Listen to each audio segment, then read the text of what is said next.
Good morning and welcome to the Unitarian Universalist Congregation of the South Fork. As Unitarian Universalists, we come together in worship each week to honor what is of worth. In this hour, we pause the everyday business of our lives in reverence and thanksgiving to connect with what is sacred, to remember our commitments to each other and the world. Whoever you are, whomever you love, wherever you are on your life's journey, whatever your name for the sacred, you are very welcome to bring your full self here. We hope you'll join us after worship in person and in Zoom, where we can answer questions and have a more informal conversation. Reverend Kimberly Quinn Johnson leads half of our Sunday services, and the lay members of our worship team lead the other half. This is a service Reverend Kimberly and I will share. My name is Mark Potter. I've been a member of the congregation for 17 years. Today, I'm addressing you as the leader of our stewardship group, which is part of the Finance Committee and includes my advisors, Ken Martin and Sue Penny. To kick off our pledge campaign for next year, we'll be talking today about history, the people, the ideas, the work, the financial contributions that built this congregation. I'll have lots of help in this from Pam and Carl Wittenberg, Tip Brolin, and Sue Penny on Zoom.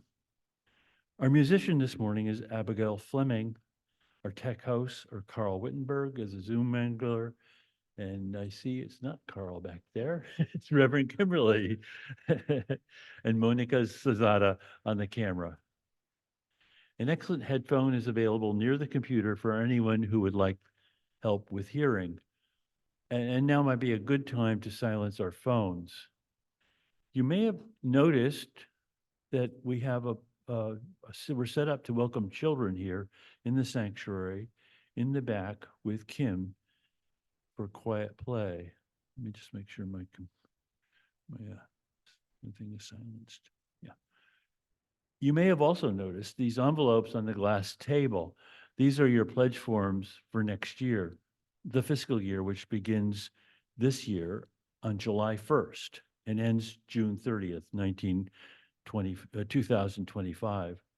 I'll remind you again, but after closing music, we will each pick up our letter. And I'm also reminded that this is a President's Day weekend. And I know some people are off skiing in other places. So maybe this wasn't such a great time to select for this service, but that's fine. We've got plenty of stamps. They'll all reach you. I have a couple of announcements. Next Sunday, we have a new members and new friends luncheon here in the fellowship room at about noon after service. And in the evening, we join Temple Adas Israel and the Bridgehampton Child Care Center to host the February Maureen's Haven sleepover for our local homeless at the Child Care Center. Let Carolyn Holstein or me know if you would like to be one of our helpers. Later in the week, Tuesday at 7:30 p.m. here in the sanctuary, we host the Roots of Peace, a joint Palestinian-Israeli group. That would be Tuesday, the 27th. A joint Palestinian-Israeli group who will share their efforts to promote peace in Israel. You can find more information about how to connect to events this week in your e-bulletin and on the events calendar on our website. If you have information to announce to the congregation, please email our administrator on Tuesday of the week you would like it announced, or before Tuesday. Next Sunday, Reverend Kimberly will lead our service to welcome the new members and new friends. Do we have any visitors who would like to introduce themselves? Recognize everybody. If you're visiting on Zoom, you can find a link for today's order of service in the chat. We have begun a custom here on Sunday, which we call Passing the Peace. Please take a moment now to greet your neighbor in person or in chat.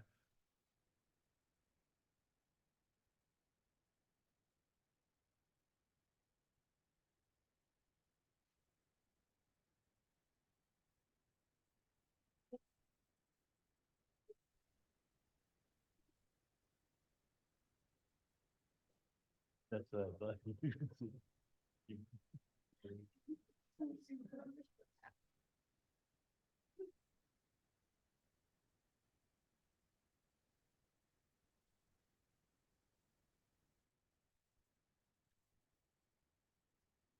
We light our chalice this morning with these words by Katie Savani Galfand. We light our chalice as a symbol of gratitude to celebrate the abundance in our lives.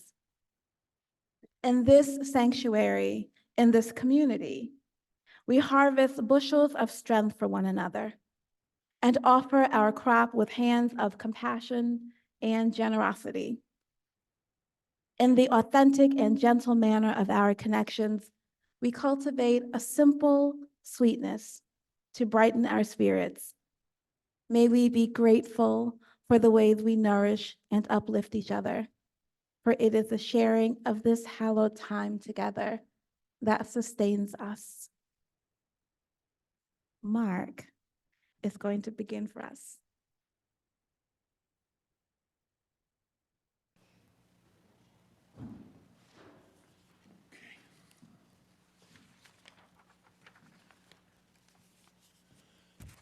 So let's open with a little fun.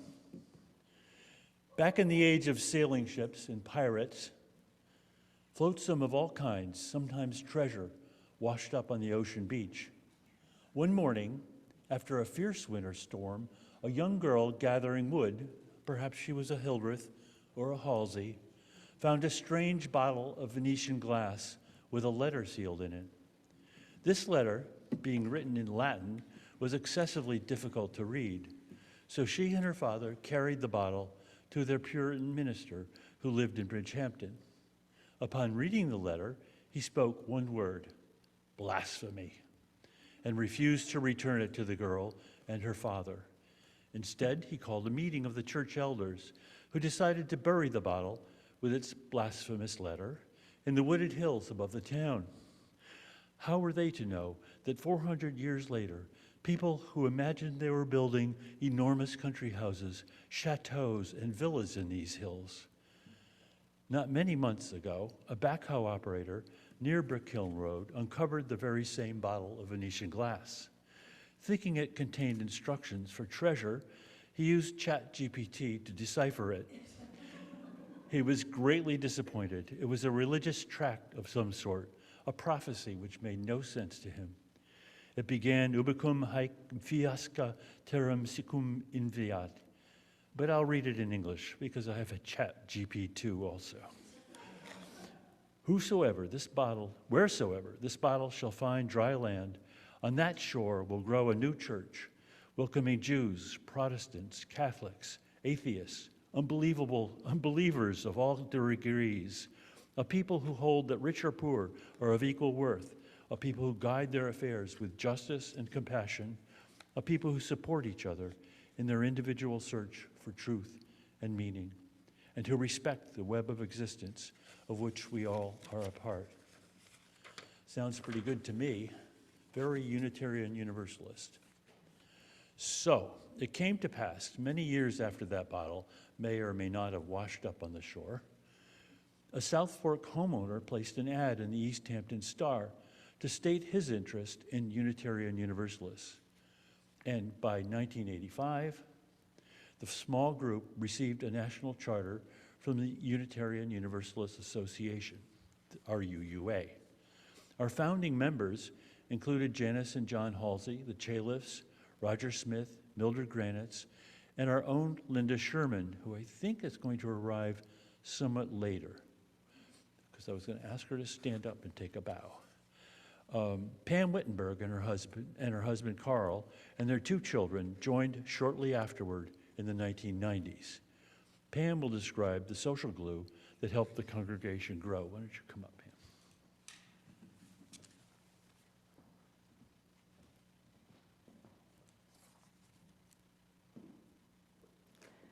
Thank you for giving me a few minutes to talk about why I think social acts and activities have the power to keep me, and hopefully you too, coming here for over 30 years and maybe a lifetime.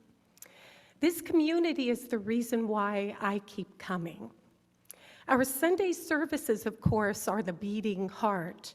But I know, and Reverend Kimberly would be the first to say, that services alone do not make a community.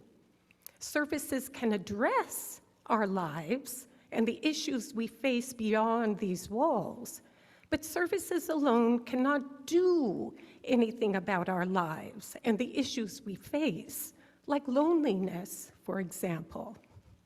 It is the combination of our Sunday services and the social acts and activities we do that forms the glue of our community.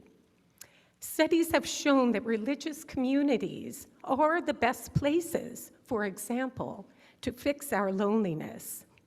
This is why social acts and activities matter so much to me. Part of what I do here is Caring Connections, the worship team, being on the board in many capacities, and helping when I can with religious education. So I have been involved in social activities, both big and small, and honestly, they have all mattered a lot. There is so much to do in between and so much room for everyone.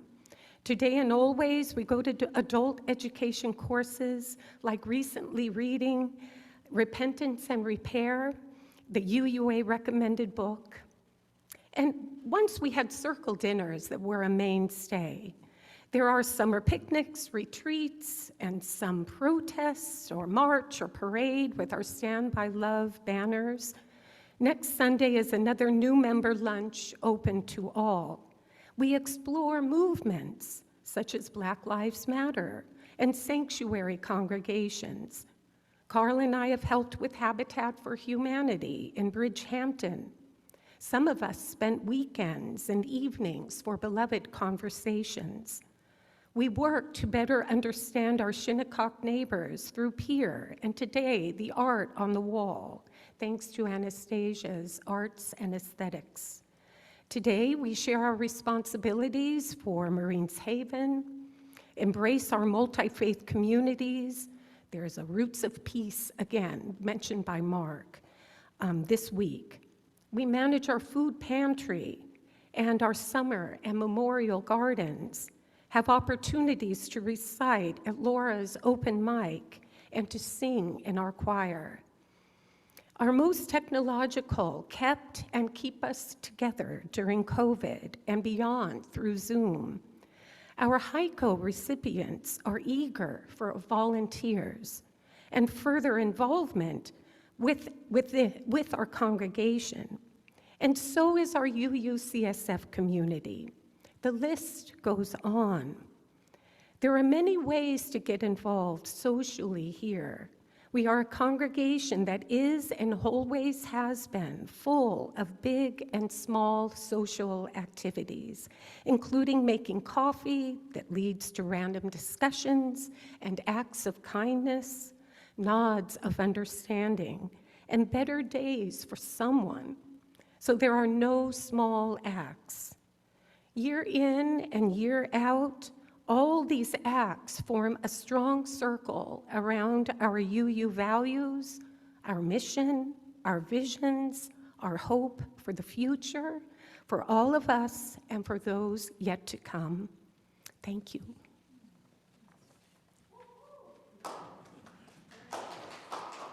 Thank you, Pam. And of course, all this required support, not only the goodwill and energy of volunteers, but financial support. I've asked Carl to describe how he raised money back then.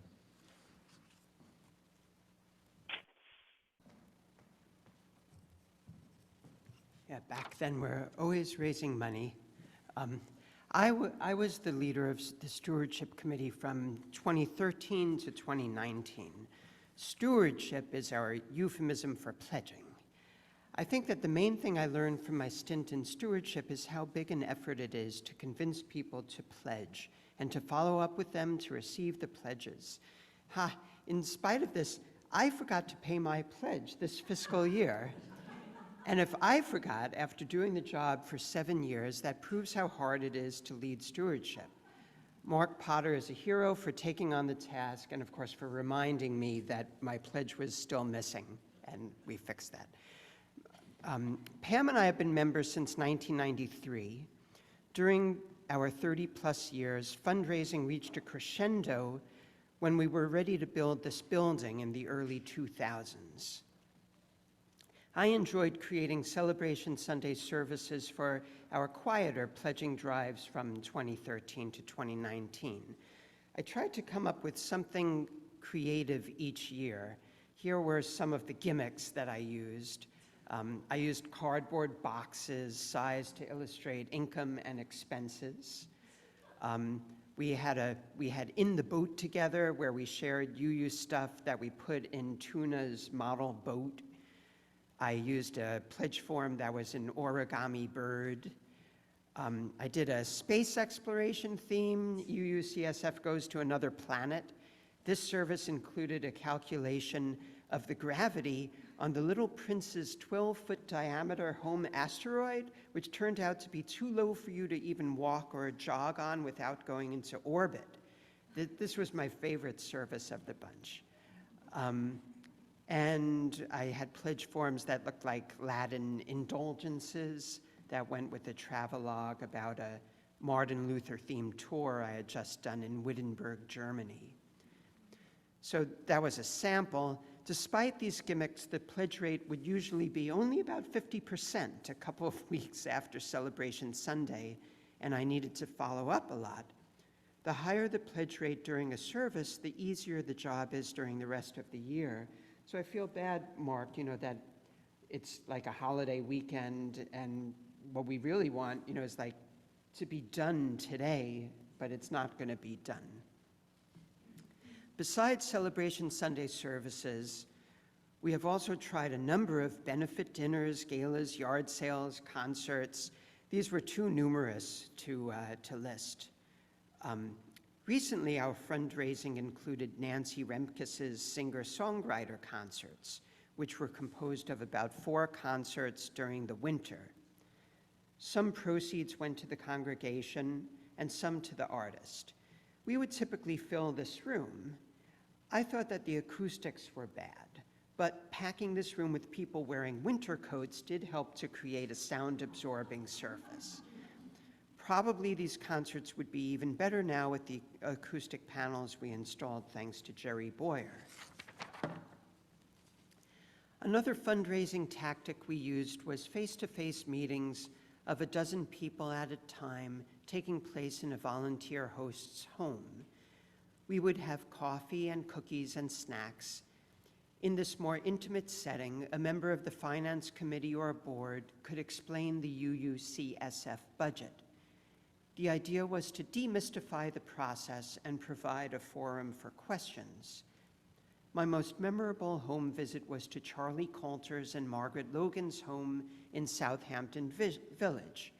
I got to see Charlie's Lead Soldier casting set.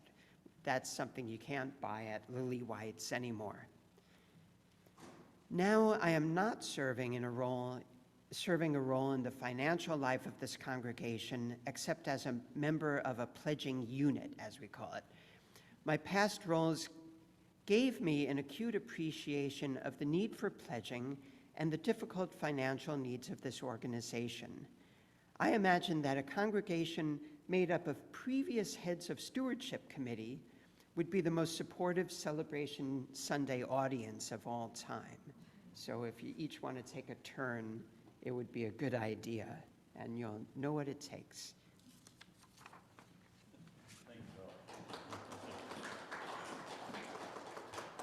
So now let's join in singing hymn number 360, Here We Have Gathered.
say a little bit more about stewardship, because stewardship is really about asking people to pledge.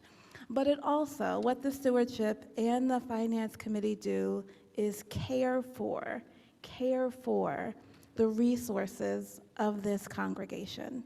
So much more than just asking for money. And still, our pledge is the most significant way that we support this congregation and that we allow for our stewardship and finance team to plan, to have some sense of what our resources will be.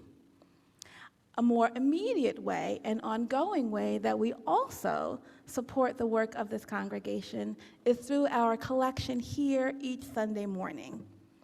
The work of this congregation that your donations on Sunday morning support your gifts of time and talent, and here treasure is worship and ongoing care and connection, religious exploration, and how we are able to show up in our community. The basket that will circulate supports that ongoing work. There also is a basket in the rear of the room for our Helping Hand Fund. That fund supports local organizations doing work in our community, a third of which supports individuals in immediate need. If you are here in the meeting house, however you give, if you are joining us on Zoom using the chat, the link in your chat, your contributions are always, always gratefully received.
Thank you. And thank you, Abby. That is beautiful.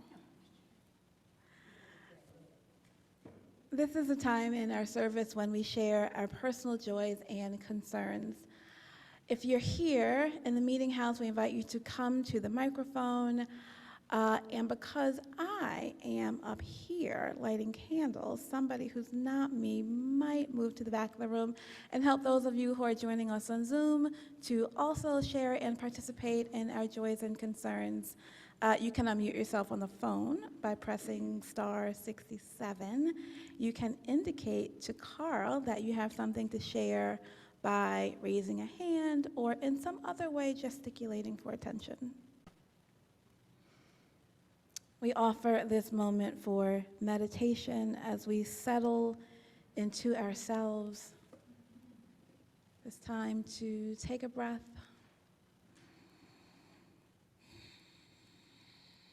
to let your breath slow and lengthen.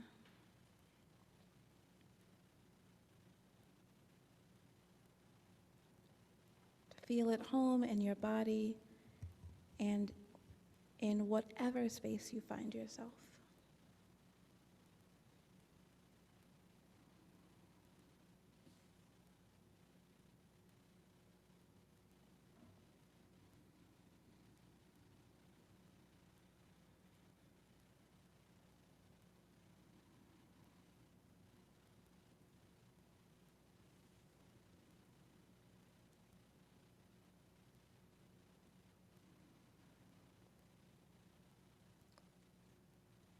In this place of acceptance and love, Let us walk humbly with each other. Let us respect the wisdom each of us has gathered on our life's journeys. Let us generously accept each other's needs and share from our own strength as needed. Let's sing together from our gray hymnal, song number 170. We are a gentle, angry people. You're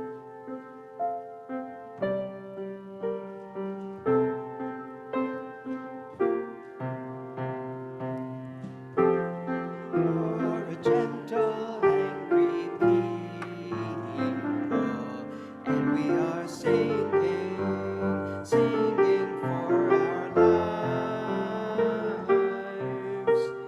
We are a gentle, angry people, and we are singing, singing for our lives.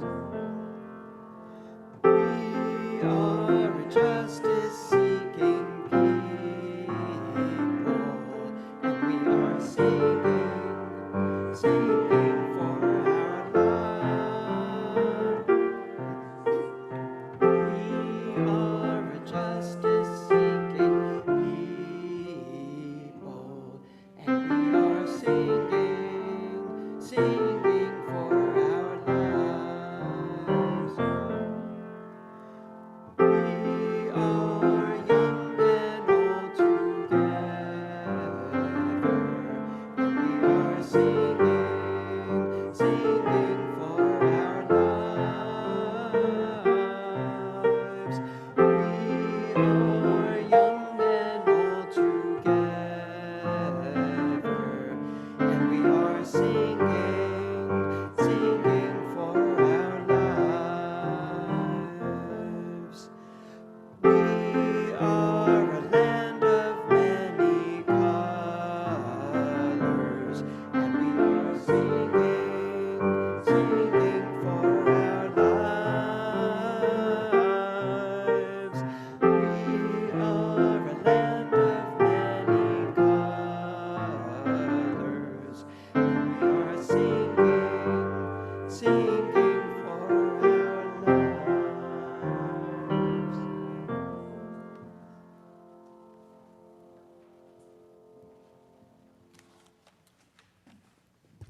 Before we go any further, I want to acknowledge Linda Lee Halsey Sherman. Would you stand? Who's one of our founders many years ago, and at that time did our newsletter, wrote a newsletter, and illustrated it with her drawings. Thank you, Linda.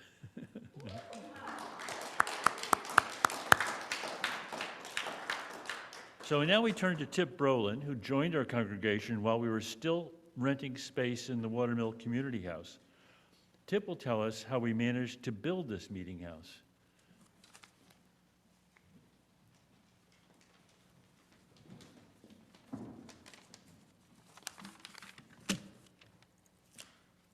Good morning. First, I was asked to say a few words about fundraising, which I really didn't manage, but I agreed to chair the home team, our building committee, only if someone else did the fundraising. So please forgive me if I'm not completely accurate about the details. George Baird was responsible for fundraising.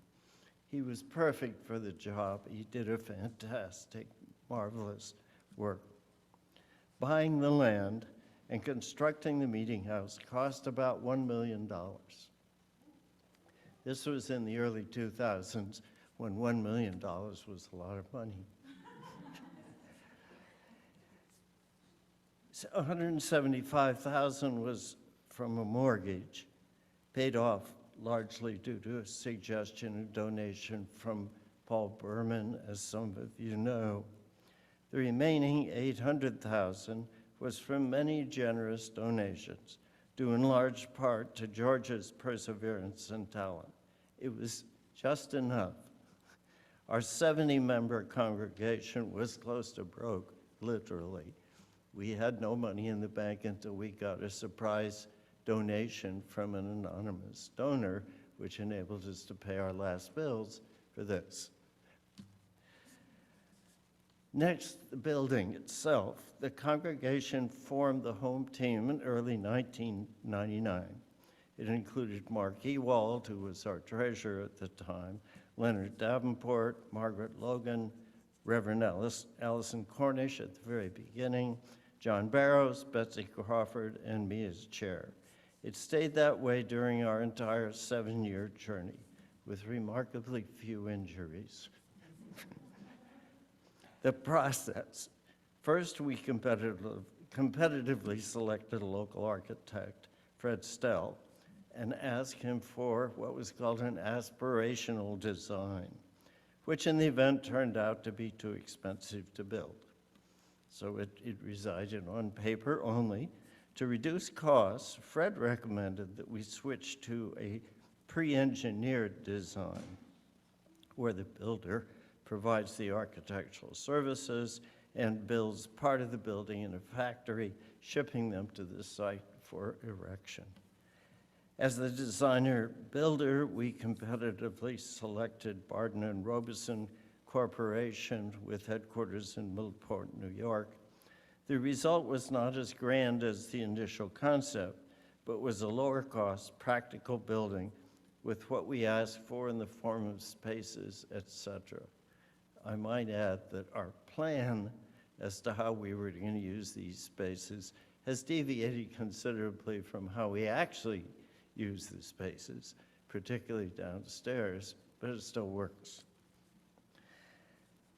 The whole process took about 7 years, including 1,000 or so letters and emails. I have copies of all of them. A couple of hundred meetings, preparation of permits, undergoing inspections, etc.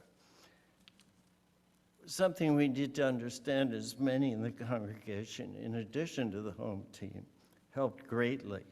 For example, with cleaning, supplying furnishings, inside painting, most of which, except for this room, was done by the congregation members themselves. These people included, just to name a few, Margaret Logan, Charlie Coulter, Ingrid Krinke, George Baird, Jim Thurman, Grania, Jean and Ken Wisner, Sue Penny, Don Schmitz, Louis Frazier, and others whom too numerous to mention. Thanks to all of them, we have a home. I'm very pleased that it seems to be working.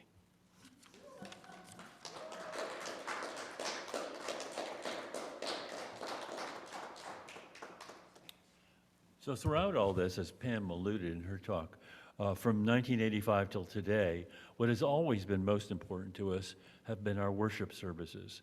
And although she will have to join us from the land of Zoom, I couldn't think of anyone better to talk about worship than Sue Penny. I trust you're there, Sue. I am. Hello, everyone.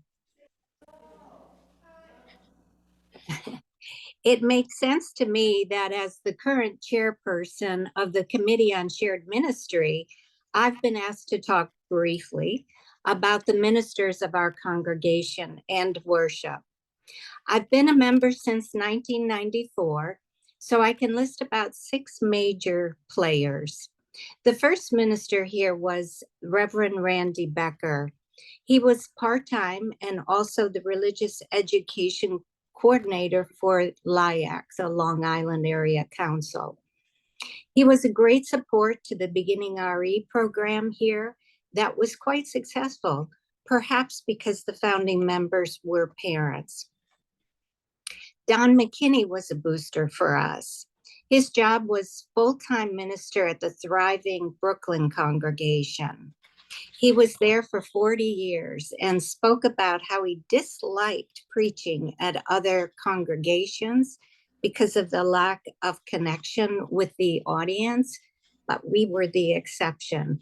When he eventually retired to Maconic Landing, we benefited from his wonderful services for many years. The Reverend Chris McMahon made the long drive from his main career at the Merchant Marine Academy in Kings Point. Yes, he wore those dual hats from 1997 to 2004.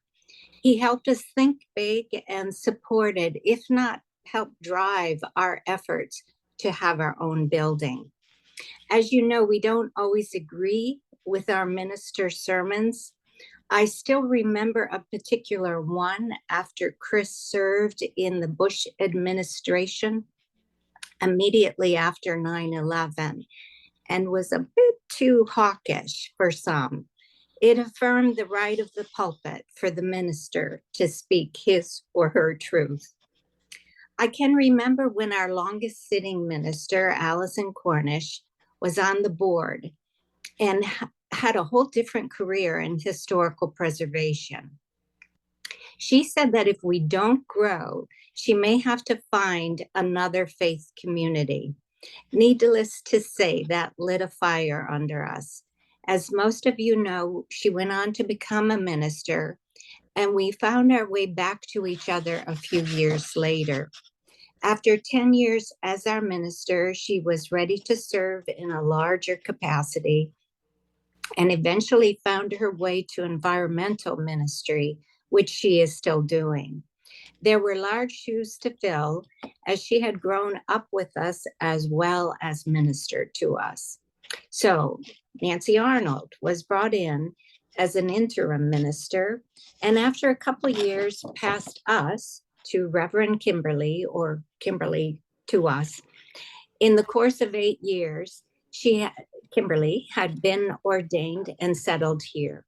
She chairs the team of worship associates who work closely together in creating our order of service and the service openings when Kimberly isn't here.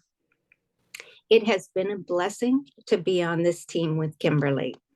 I must give a shout out to the music, which is part of every service, and the role Kent Martin has played in coordinating with our music director, Stephen Skolberg.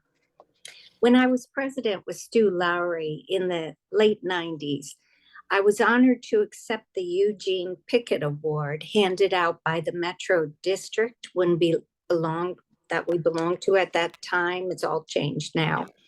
The award was for the small congregation showing the most growth and potential. I was on the panel to share what our lessons were. At one point, I said that we never have conflict, no disagreements, everyone gets along. One minister said, "Oh, that's a big problem." The idea was that if there are no disagreements, clearly we don't have a culture of people being open and honest. I do believe that we have grown in this way, and we will continue to mature. Our ministers, especially Kimberly, have taught us well. Thank you.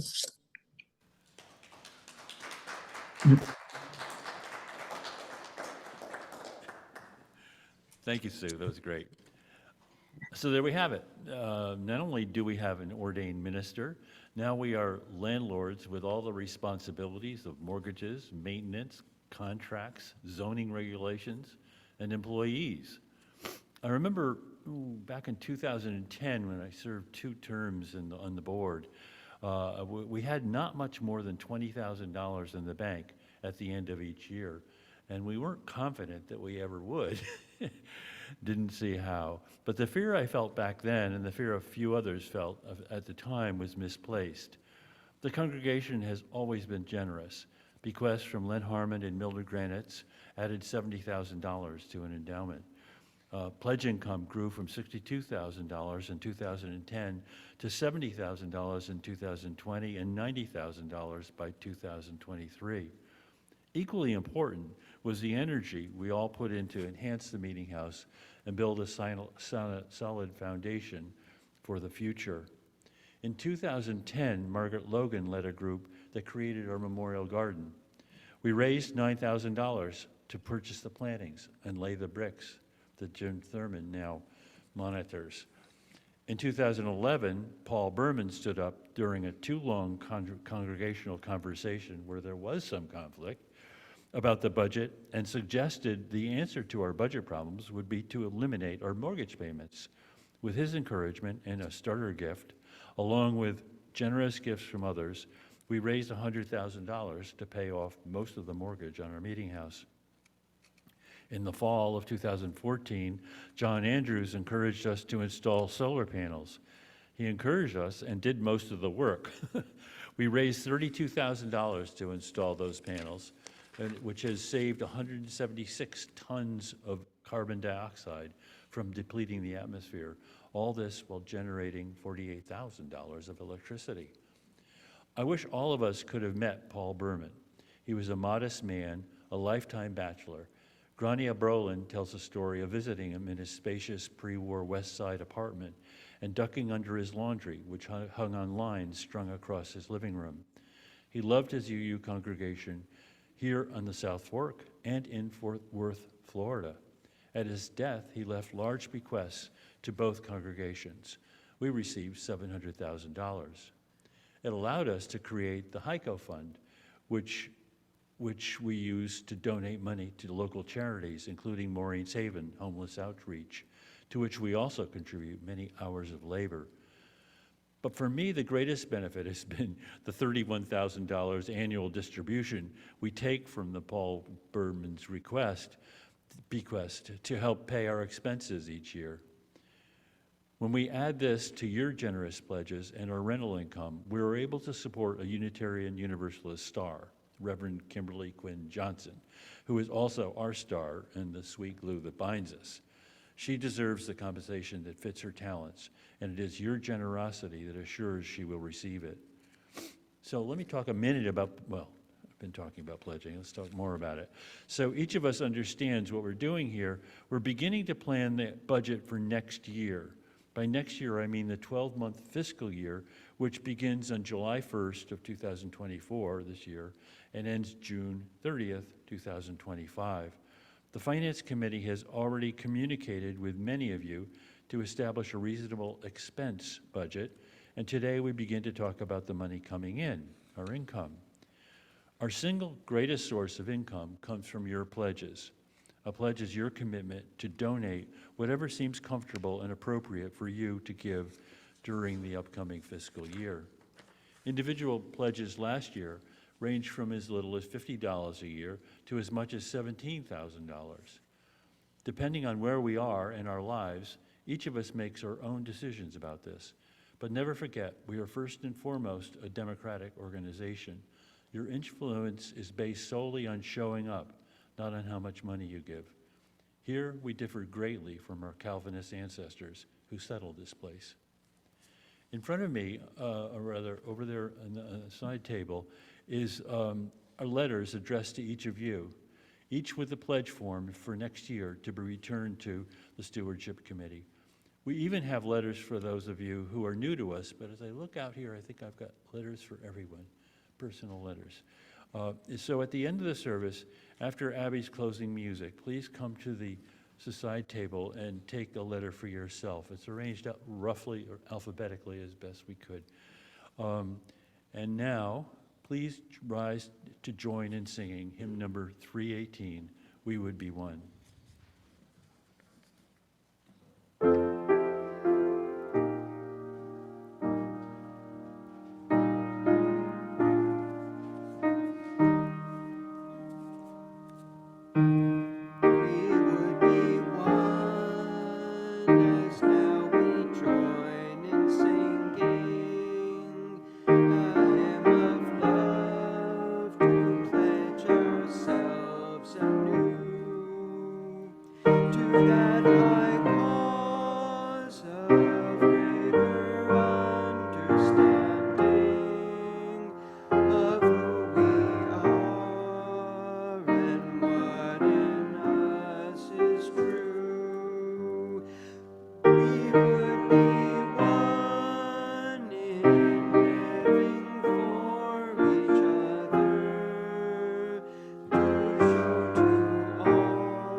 as one we pledge ourselves to greater service with love and justice strive to make us free.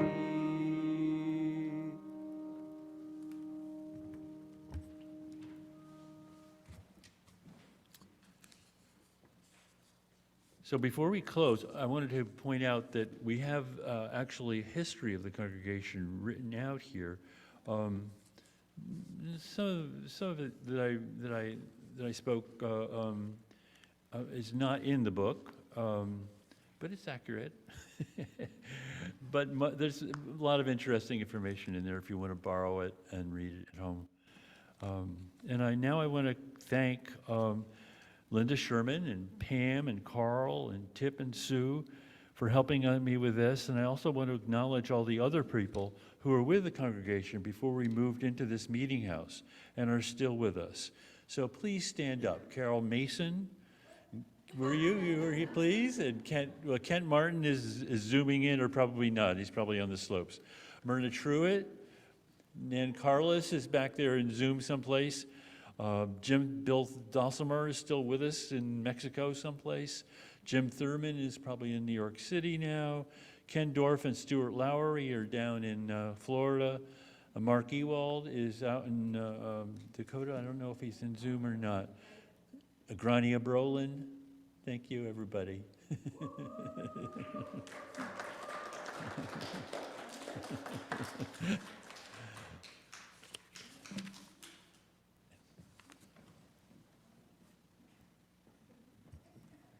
And don't forget to pick up your letters before you leave.